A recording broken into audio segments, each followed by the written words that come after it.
তেলে তেল তেলে জীবনটা গোলমেলে আগে পিছে দিলে তেল খেয়ে নেতারা চরণে তেলে জনগণে খায় তেলে মতের অমিল হলে ফে কেউ করে কারবারি কেউ করে দরবারি কেউ করে বাড়াবাড়ি কেউ করে কারাকারি দিল থেকে তাল হলে পে মালিশেতে লাগে তেল বকশিসে মারে তেলে সুপারিশে মারলে তেল পটানোতে লাগে তেল টেবিলের তলে তেল প্রমোশন পাইতে তেল তাও লাগে তেল তেলে বোতল বাগায় ডোলে হরেক পদের তেল আরে তেল দিয়া খটকা খাইতে খাইতে পটকা বাইজা গেছে 12টা তাই খাই তেল সারা পরোটা জোশ তেল সারা পরোটা তেল সারা পরোটা তেল সারা পরোটা তেল সারা পরোটা তেল সারা পরোটা তেল সারা পরোটা তেল সারা পরোটা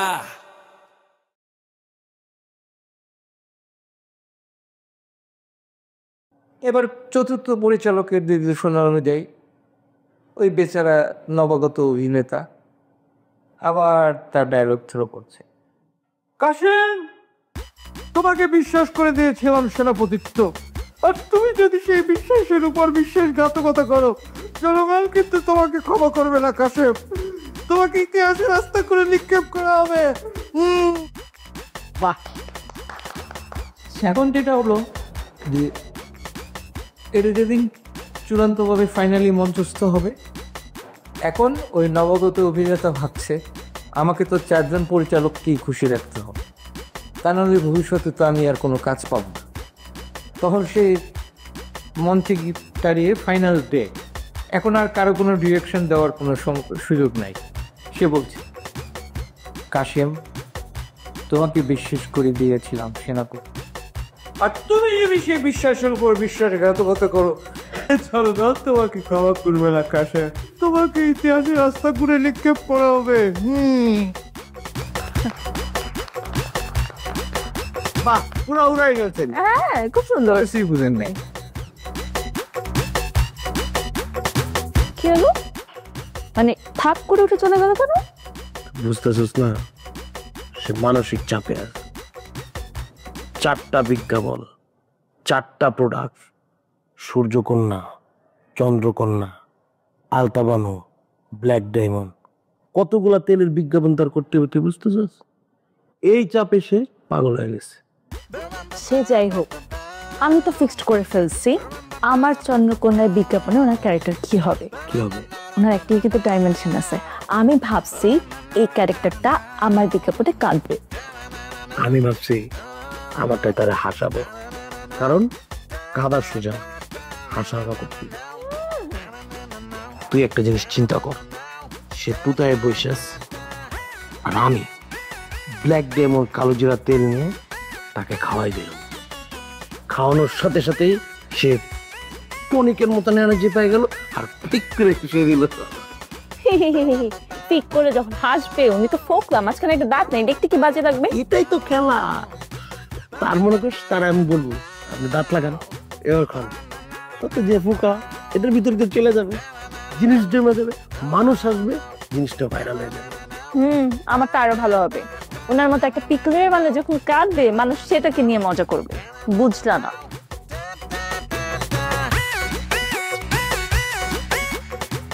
দুর্নীতি, স্বজনপ্রীতি আর বৈষম্যে দেশ ভরে গেছে। দুর্নীতি করব না, বৈষম্যের সাথেও থাকবো। আসুন ব্ল্যাক ডায়মন্ড কালো জিরার তেল খাই।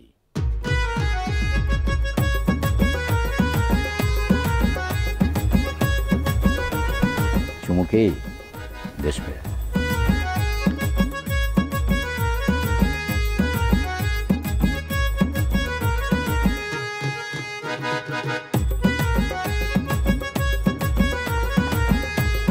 মুসাফির ভাই, আপনি কি আমাকে আগের মতো খেয়াল করেন? কেন খেয়াল করবো না? অবশ্যই খেয়াল করি। এই যে আপনার হাতের আঙ্গুলের নখগুলো বড় হয়ে যাচ্ছে, এই চোখের পাতা পির পির পির পির পির করছে, চুলগুলো সাপের মতো পেঁচিয়ে যাচ্ছে, আমি সব খেয়াল করি। আপনার না একটা খুব খারাপ অভ্যাস আছে। কি?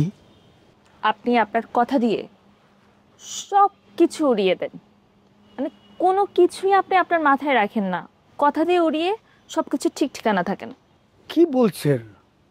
আমার ঠিক না থাকতে পারে, কিন্তু আমার তো ঠিকানা আছে। ঠিকানা আছে বলে তো এখনো আপনার সাথে আমার সম্পর্কটা টিকে আছে, না হলে তো দেখতেন কখন যেন আপনার মাথাটা আমি ফাটিয়ে দিতাম। সম্পর্কটা টিকে আছে, কিন্তু ভবিষ্যতে টিকে থাকবে কিনা সেটার কোনো গ্যারান্টি নেই। কেন? কারণ মাঝখানে তৃতীয় পক্ষ ঢুকে গেছে। আরে ঢুকুক না, তৃতীয় ব্যক্তিকে ফুটবল বানিয়ে মেসির মতো কাটিয়ে কুটিয়ে সোজা গোল করে দেবো। গোল মুখে মুখে না, না না মুখে মুখে না, বাস্তবেই করবো। আমি গোলের কথা বলছি না। তাহলে সম্পর্কে তৃতীয় ব্যক্তি ঢোকা মানে বুঝুন আপনি? ও বুঝতে পারছি, মানে আপনি সম্পর্কে তৃতীয় পক্ষ মানে বলতে যাচ্ছেন যে যখন আমরা একই ছাদের নিচে থাকবো, হ্যাঁ মানে তখন তো আমরা নিজেরাই তো ফুটবল খেলবো, নিজেরাই মেসি হয়ে যাব, তো একটা সময় দেখা যাবে যে জুনিয়র মেসিও হয়ে যাবে কি? না, আমি জুনিয়র মেসির কথা বলছি না। সম্পর্ক ভাঙনের জন্য যে তৃতীয় ব্যক্তি ঢুকে, আমি সেই ব্যক্তির কথা বলছি। আরে বললাম না যে মেসির মতো করে ফুটবল খেলবো, একদম কিক মারবো, গোল করে দেবো তাকে, বললাম তো। আপনি জানতে চান না সেই তৃতীয় ব্যক্তিটা কে? আরে কে বলেন না। আপনার বান্ধবী। আমার বান্ধবী? আপনি ছাড়া তো আমার কোনো বান্ধবী নাই। ওমা, আপনি বুঝতে পারতেছেন না?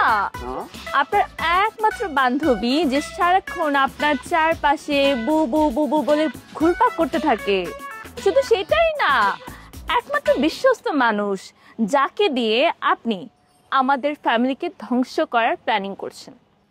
ও বুঝছি, সে তো আমার বান্ধবী না, সে তো আপনার বান্ধবী। সে তো আমার বান্ধবী নাই, সে তো আমার বন্ধু হওয়ার চেষ্টা করতেছে। আপনার প্রিয় স্পাই সে আমার বন্ধু হয়ে আমাকে প্রেম নিবেদন করতেছে। ভালো, আপনি প্রেম নিবেদনটা নিয়ে নেন, আবেদনপত্র জমা রাখুন। রাখেন। তাই? হ্যাঁ। আপনারা কোনো কিছু নিয়ে সিরিয়াস না। কে বলছো সিরিয়াস না? আমি তো সিরিয়াস। আমি সিরিয়াস। আপনি মোটেও সিরিয়াস না। আপনি আমার বিষয়টাই বুঝতে পারছেন না। আমি যে আপনাকে এত করে বলতেছি, ছেলেটা আমাকে লিটারালি প্রতিদিন রাতে মেসেজ দিচ্ছে, লাভ লাভ লাভ লাভ, একটা রাতে সে ঘুমাচ্ছে না। আপনি বুঝতেছেন আমার উপর কি যাচ্ছে? সে আমাকে বলতেছে আমি যদি তার ভালোবাসাকে একসেপ্ট না করি সে মরে যাবে, সুইসাইড করবে। এটা একটা পেইন, আমি এই পেইন নিতে পারতেছি না।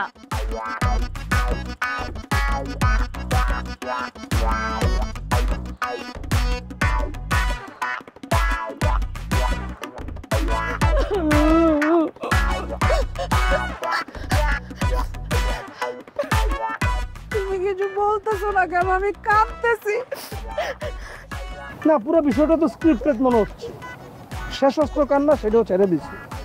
তোমার কাছে তার কিছু নাই, কাঁদতেছো কেন এখন? আমি কাঁদবো না, তুমি কি করবো? তুমি এটা কোনো কাজ করছো? তুমি কিভাবে পারলে আমার সাথে এটা করতে? আমি তো জাস্ট তোমাকে একটু ভয় দেখানোর জন্য তোমার ওই বাজে জিনিসগুলো আমি পোস্ট করছিলাম, কিন্তু তাই বলে তুমি আমার নামে এত উল্টাপাল্টা কথা লিখে তুমি এগুলো পোস্ট করে দিবা? তুমি কিভাবে পারছো এটা করতে? ওরে বাবা, তুমি রামের মা, তুমি শামের মা। হ্যাঁ, শুরুটা তো তুমি করছো, আমি করি নাই। আমি যখন তোমাকে সতর্ক করলাম তখন তুমি আমাকে উল্টা বলছো আমার এগুলোতে কিছুই হবে না, আই ডোন্ট কেয়ার। কেন তুমি বলো নাই? এখন আবার কেন তুমি নেকা কান্না কান্দছো কেন?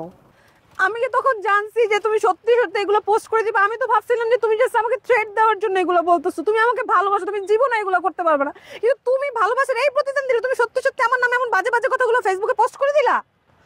আমার অন্যায় হয়েছে।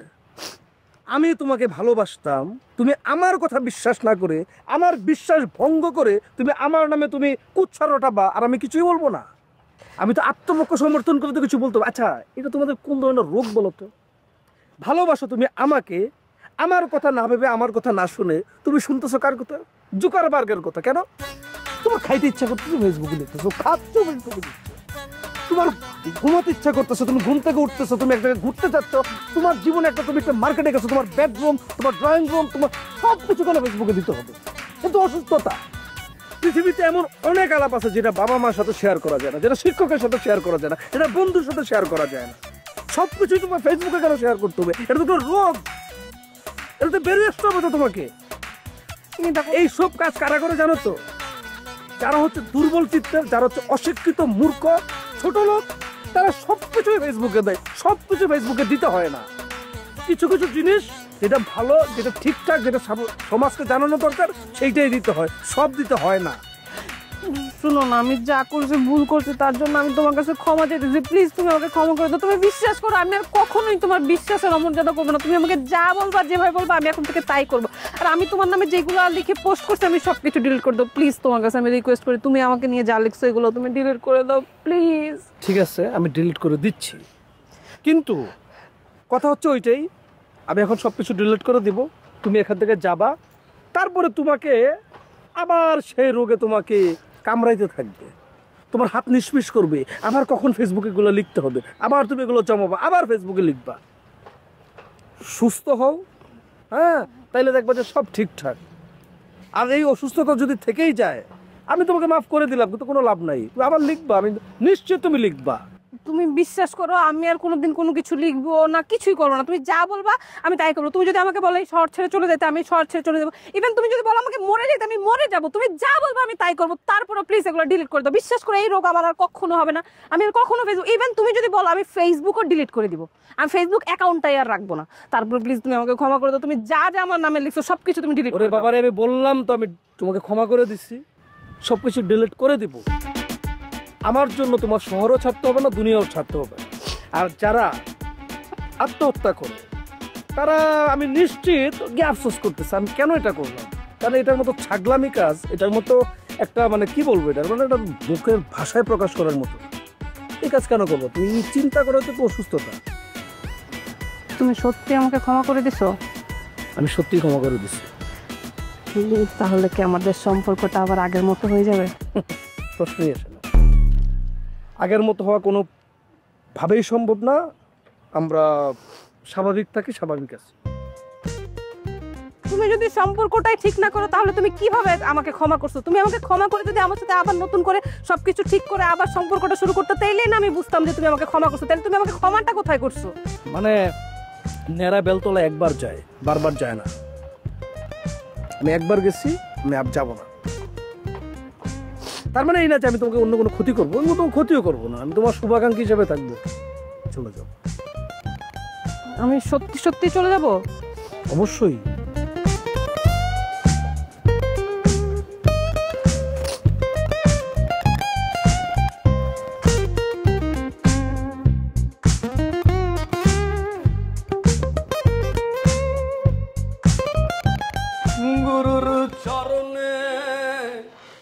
গুরুর চরণে পুষ্প ঢেলে আমি করি করি। চলুন গুরু, দয়াল গুরু চলুন। গুরুর চরণে দয়াল গুরু। দাঁড়াও দাঁড়াও, তুমি আমারে সাদে নিয়ে গান গাইছো, আমার গান শুনছো না? শুনছো। বটতলায় চাইয়াও গান শুনছো, এমনকি তুমি বাপের হোটেলেও আমার গান শুনছো, শুনছো না? হ্যাঁ। তাইলে তুমি আজকে হঠাৎ করে একবার অন্দরমহলে ড্রয়িং রুমে নিয়ে আইছো, নিশ্চয়ই কোনো কারণ আছে। কারণ তো আছে দয়াল গুরু। খারাপ, অত গান গাইও না, এই কারণটা আগে কইতে হইবে, তারপরে আমি বমু। আর তা না হইলে তোমার বাপ আইসে আমার ফায়ার করে দিবে। আরে দয়াল গুরু কি করছেন? কিসের জন্য ফায়ার করবো? আপনি বসেন। আমি তো একবারই কইছি আমি বসবো না। তুমি তোমার অন্দরমহলের মধ্যে নিয়ে আইছো, নিশ্চয়ই তো কোনো কারণ আছে। জিজ্ঞেস করছিলাম না, কারণটা এখনো তুমি আমারে বলনি। কারণটা না শোনা পর্যন্ত আমি তো বসতে পারবো না বাবা। বলো কারণ, বলো বলো। হচ্ছে কি যে, হ্যাঁ, আপনি তো জানেন যে আমরা আমরা এই যে জন্মের পর থেকে আমি দেখতেছি যে আমাদের ফ্যামিলি একটা অপশক্তির বিরুদ্ধে লড়াই করতেছে। অপশক্তি হচ্ছে যে তেল কোম্পানি আছে না, তাদের বিরুদ্ধে। এখন আমরা কি করতেছি, সাংগঠনিকভাবে তাদের বিরুদ্ধে একটা লড়াই করব, সেই জন্য আমরা আমাদের একটা শক্ত একটা সংগঠন গড়ে তুলতেছি। তো আমার আব্বা হলো যে আমাদের এই সংগঠনটা যখন চালু হবে, শুরুতে একটা বাউল গীত লাগবে, মানে বাউল সঙ্গীত দিয়ে শুরু হবে, বুঝেছেন? বাবা একটা গান ঠিক করে দিল যে লালন গীতি, ওই যে মানুষ, ওই যে ভজন, ওইটা আর কি, বুঝেছেন? মানুষ ভজলে সোনার মানুষ হবে, এটা? হ্যাঁ এটা। গুরু, আরেকটা জিনিস আমি অবাক হয়ে গেছি, যে আমার মা, আমি জানতাম যে আমার মা গান পছন্দ করে, কিন্তু ওই লালন গীতি পছন্দ করে সেটা আমি বুঝতে পারিনি। তার হৃদয়ের ভিতরে লালন গীতি ঢুকে আছে, বুঝিছে? ওরে মানুষ ছেড়ে খাপারে তুই, মানুষ ছেড়ে খাপারে তুই মূল হারাবি, ও তুই মূল হারাবি।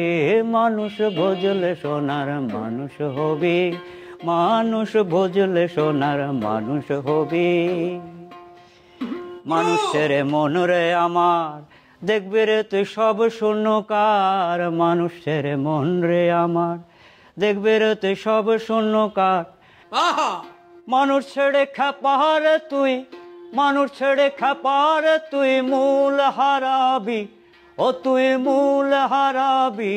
মানুষ ভজলে সোনার মানুষ হবি, মানুষ ভজলে সোনার মানুষ হবে। মানুষে মানুষ গাথা দেখ না যেমন আলোকলতা, মানুষে মানুষ গাথা দেখ না যেমন আলোকলতা। জেনে শুনে মোরাও মাথা, জেনে শুনে মোরাও মাথা, ভজলে তোরবি, ও তুই ভজলে তোরবি। মানুষ ভজলে সোনার মানুষ হবে, মানুষ ভজলে সোনার মানুষ হবে, মানুষ ভজলে সোনার মানুষ হবে। গুরু, আপনি কি গান গাইলেন? এই গান শুনলে তো পুরো বিশ্ব জায়গা উঠবো। আপনি একটু বসেন, আমি আমার বাপ মারে ডেকে লুয়ে।